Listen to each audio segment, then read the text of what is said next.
अब तक हमने देखा यो जिनवू को एक रेस्टोरेंट में बुलाता है और उसे अपनी गिल्ड में इनवाइट करता है और उसके बदले में वो जिनवू को मिशन से पहले ही 30 बिलियन देने का वादा करता है, पर जिनवू को वो थोड़े कम लगते हैं, जिस वजह से वो उसके ऑफर को ठुकराकर वहाँ से चला जाता है। और तब घर आकर जब जिनवू अपने डेली टास्क को पूरा कर रहा होता है, तब वो नोटिस करता है कि उसकी एक्स्ट्रा एक्सरसाइज भी सिस्टम रिकॉर्ड कर रहा होता है और आखिर में उसे एक डंजन की की मिलती है और उसे पता लगता है कि वो एक एस रैंक डंजन की है और अगर वो उस डंजन को जीत जाता है तो उसे एलिक्सर ऑफ लाइफ मिलेगी, जिससे वो किसी भी बीमारी का इलाज कर सकता है। और काफी मुसीबतों का सामना करते हुए वो उस डंजन की गार्ड को हरा देता है। और अब आगे और यहाँ हम देखते हैं जिनवू हॉस्पिटल में बैठे एलिक्सर ऑफ लाइफ के बारे में सोच रहा होता है, शायद मैं इसकी मदद से अपनी मॉम की इस डिसीज को ठीक कर सकता हूँ। एलिक्सर ऑफ लाइफ के लिए मुझे 3 इंग्रेडिएंट्स की जरूरत है और मेरे पास उनमें से एक भी नहीं है, बट मुझे पता है कि वो मुझे कहाँ मिलेंगी। पर अगर मैं बिना स्ट्रॉन्ग हुए उस कैसल के अंदर गया तो वो एक सुसाइड होगी, तो मुझे अपना लेवल अप करना ही होगा। और यहाँ जिनवू यो से एक कैफे में मिलता है और उसके ऑफर को मान जाता है और यो ये सुनकर बहुत ज्यादा हैरान हो जाता है। तब जिनवू कहता है, मैं तुम्हारी उन 19 सी रैंक मिशंस को कंप्लीट करने में हेल्प करूंगा, पर मेरी एक कंडीशन है। हाँ जरूर, बताओ तुम्हें क्या चाहिए। उन डंजन्स में सिर्फ हम दोनों ही जाएंगे। तुम्हारे कहने का मतलब उन सी रैंक डंजन्स को सिर्फ हम दोनों हराएंगे, यहाँ तक कि उसके बॉस को भी। पर तुम्हें पता है ना, सी रैंक डंजन के अंदर एंटर करने के लिए हमारी टीम में कम से कम 8 मेंबर्स होने चाहिए। तो फिर हम उन लोगों को हायर कर लेंगे, जैसे कि हवांग डुनसुक करता था। क्या ये रिस्की नहीं है? इसे इस तरह सोचो, अगर सिर्फ हम दोनों उन 19 रेड्स के अंदर जाएंगे तो हम उन्हें बिना किसी अनहोनी के क्लियर कर सकते हैं। और एक ऐसी टीम जो कि 19 मिशंस में बिना इंजरी के सारे मिशंस को क्लियर कर सकती है, तो तुम्हें नहीं लगता कि ये काफी है तुम्हारे डैड को इम्प्रेस करने के लिए? मैं समझ गया, तो चलो करते हैं बॉस, मैं बाकी मेंबर्स और गेट्स का इंतजाम कर लूंगा। और यहाँ हम चाह को रनिंग करते हुए देखते हैं और तभी वो नोटिस करती है कि कोई उसे चुपके से देख रहा है और तब वो उसे सामने आने के लिए कहती है। तब वो पर्सन चाह की तारीफ करते हुए कहता है, मैं बस आपसे बात करने का एक सही मौका ढूंढ रहा था। मुझे उम्मीद है कि आप मुझे आपकी ट्रेनिंग में इंटरप्ट करने के लिए माफ कर देंगी। ये मेरा कार्ड है। और यहाँ हम यो को अपने फादर के साथ कहीं जाते हुए देखते हैं। तब यो के फादर कहते हैं, गेट्स को अपीयर हुए 10 साल से भी ज्यादा हो चुके हैं। ये दुनिया तब से बहुत ज्यादा बदल चुकी है। इंफ्रास्ट्रक्चर, इकोनॉमी, मीडिया, यहाँ तक कि पॉलिटिक्स भी। इन डंजन्स ने वो सारी चीजें चेंज कर दी हैं। हमारा इंफ्रास्ट्रक्चर और सबकी जिंदगी की फाउंडेशन अब उन डंजन्स के रिसोर्सेज पर डिपेंड करती है और सिर्फ हंटर्स ही हैं जो कि उन वाइटल रिसोर्सेज को वहाँ से उन रिसोर्सेज को ला सकते हैं। और उन हंटर्स को जो मैनेज करता है उन्हें हम हंटर एसोसिएशन कहते हैं। हंटर एसोसिएशन, जब भी किसी इंसान के अंदर कोई अवेकनिंग होती है तो ये हंटर एसोसिएशन वाले उन्हें अलग अलग रैंक्स में डिवाइड कर देते हैं और उन्हें अपने सिस्टम में रजिस्टर करके उन्हें हैंडल करती है। और जो भी गेट्स ऑक्शन के लिए नहीं जाते उन्हें मैनेज करती है। और यहाँ तक कि अगर डंजन ब्रेक हो जाए तो उससे डील करने का काम भी इसका ही होता है। पर इस एसोसिएशन का काम स्टेट के काम से ज्यादा नहीं है। डंजन्स में से जो रिसोर्सेज कलेक्ट किए जाते हैं वो मेजरली गिल्ड्स करते हैं, जो कि वो बिजनेसेस हैं जो कि इन हंटर्स को इस काम के लिए हायर करती है। और ये गिल्ड्स डंजन्स के रिसोर्सेज को कलेक्ट करके और भी ज्यादा अमीर होती जाती है। और इन सभी गिल्ड्स में से the hunters guild, the white tiger guild, the ripper guild, the fame guild और द नाइट गिल्ड, ये 5 गिल्ड्स इस कंट्री की सबसे बड़ी गिल्ड्स हैं। और डंजन्स रिलेटेड प्रॉफिट्स में इनकी ही मोनोपोली है। और मैं यहाँ पर चुपचाप बैठ के ये होता हुआ नहीं देख सकता, स्पेशली ये जानते हुए कि ये रिसोर्सेज हमारी जिंदगी में कितने इम्पोर्टेंट हैं। हमने इस कंट्री के लिए बहुत कुछ किया है, तो अब ये हमारी रिस्पॉन्सिबिलिटी है कि हम इस चीज को भी हैंडल करें और इसे पूरा करने के लिए हमें अपनी एक गिल्ड बनानी होगी। तब यो सोचता है, अगर ये सच भी है तो, पर फिर भी एस रैंक हंटर्स को मेरे भाई के बिजनेस पार्टनर की तरह रिक्रूट करने में काफी रिस्क है, जो कि सिर्फ मेरे लिए नहीं है। और यहाँ जिनवू अपने डेली क्वेस्ट को पूरा कर लेता है, पर वो नोटिस करता है कि इस बार सिस्टम उसके एक्स्ट्रा वर्कआउट को काउंट नहीं करता। तब जिनवू सोचता है, मैं तो इस चीज की उम्मीद कर रहा था कि शायद मुझे फिर से उस डीमन कैसल की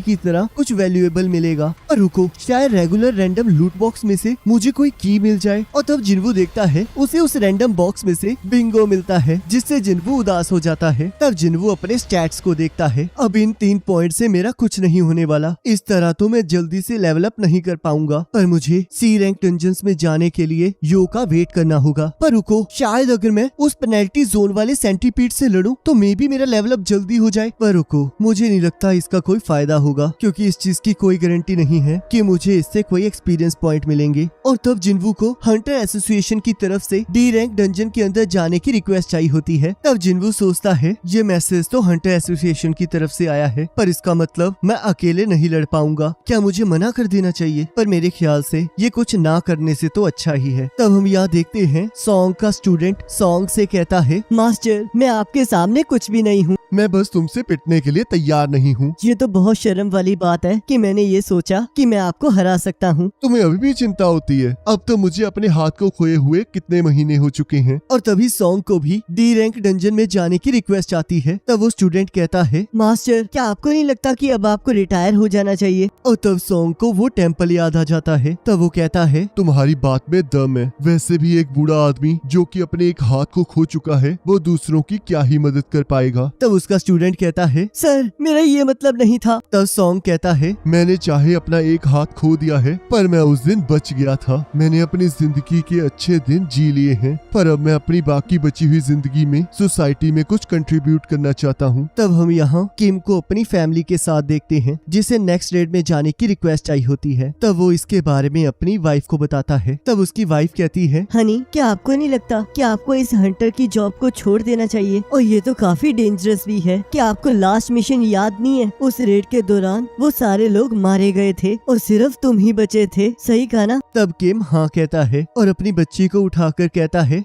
हमारी बेटी नेक्स्ट ईयर से स्कूल जाने लगेगी, तो उसके लिए हमें पैसों की जरूरत है। मैं बिल्कुल ठीक रहूंगा। वैसे भी हंटर एसोसिएशन वाले मेरे जैसे लो रैंक हंटर को किसी डेंजरस मिशन पर नहीं भेजेंगे। वो दिन बस एक एक्सेप्शन था। तब उसकी वाइफ उसे ध्यान रखने का कहकर आई लव यू कहती है। और यहाँ हंटर एसोसिएशन में योनहो चॉय से कहता है, आखिरकार तुमने इन किन पागलों को इकट्ठा किया है? तब चॉय कहता है, आखिरकार तुम क्या बात कर रहे हो? मुझे विश्वास नहीं हो रहा कि तुमने मुझे उस इंटरव्यू में फंसा दिया था। उससे मेरा कितना टाइम वेस्ट हुआ। मैंने ये सुना है कि तुमने उनके ऊपर काफी अच्छा इंप्रेशन डाला है। तुम्हारे आंसर सच में अच्छे थे। तो योनहो कहता है, मैं यहाँ पर तुम्हारी इन बातों को सुनने नहीं आया हूँ। मुझे पूरा यकीन है कि ये इंटरव्यू तुम्हारे लिए था। अगर हम चेयरमैन गो के ऑफर पर ध्यान दें तो वो एक ग्रेट हंटर थे जो कि अपने काम को लेकर बहुत डेडिकेटेड है। क्या ये सच में मैं कह रहा हूँ? चलो कम से कम तुम्हें ये तो पता चला कि तुम कितने अजीब हो। तो चलो वो छोड़ो, आखिरकार ये किस बारे में है? तुमने मुझे यहाँ पर ऐसे ही तो नहीं बुलाया होगा कि मैं यहाँ आऊँ और तुम्हें ऐसे ही चबा कर फेंक दूँ। मेरे पास कुछ है जिसके बारे में तुम्हें पता होना चाहिए। योजिन कंस्ट्रक्शन अपनी एक गिल्ड को लॉन्च करने के लिए तैयारी कर रही है। मुझे पता है, वो वैसे भी काफी टाइम से सीक्रेटली कुछ कर रहे थे, और मैंने तो ये भी रूमर सुने हैं कि वो मेरी गिल्ड में से कुछ लोगों को हायर करने की कोशिश कर रहे हैं। अगर तुम्हें इसके बारे में पहले से पता है तो शायद मैंने तुम्हारा टाइम वेस्ट कर दिया। क्या हम प्लीज बकवास कम कर सकते हैं? मैं तुमसे आखिरी बार पूछ रहा हूँ, आखिर ये किस बारे में है? तब हम यहाँ जूही को देखते हैं जो कि अपनी माँ से फोन पर बात कर रही होती है और उसकी मॉम उसे हंटर एसोसिएशन को छोड़कर घर वापस आने के लिए कहती है। तब जूही चिल्लाकर उन्हें चुप करा देती है और कहती है, मैं अपने डिसीजंस को खुद ले सकती हूँ, तो इसलिए मुझे छोड़ दो। और फोन को काट देती है। तब वो रोते हुए कहती है, क्या मैं सच में उनके रास्ते में आ रही हूँ? मुझे थोड़ी और कोशिश करनी चाहिए। और तब हम देखते हैं जूही को भी हंटर एसोसिएशन की तरफ से डी रैंक डंजन में जाने की रिक्वेस्ट आती है। तब यहाँ चा चॉय के पास जा रही होती है और उसे रास्ते में योजिन दिखाई देता है। तब चॉय कहता है, तो हंटर चा, मैं आपकी कैसे मदद कर सकता हूँ? जब मैं ट्रेनिंग कर रही थी तब मुझे योजिन कंस्ट्रक्शंस की तरफ से एक पर्सन ने अप्रोच किया था। वो शायद एक न्यू गिल्ड लॉन्च करने जा रहे हैं और वो चाहते थे कि मैं उनकी गिल्ड की मास्टर बनूं। तब चॉय कहता है, अगर तुम मुझे ये बता रही हो तो इसका मतलब तुमने उन्हें मना कर दिया है। तब चा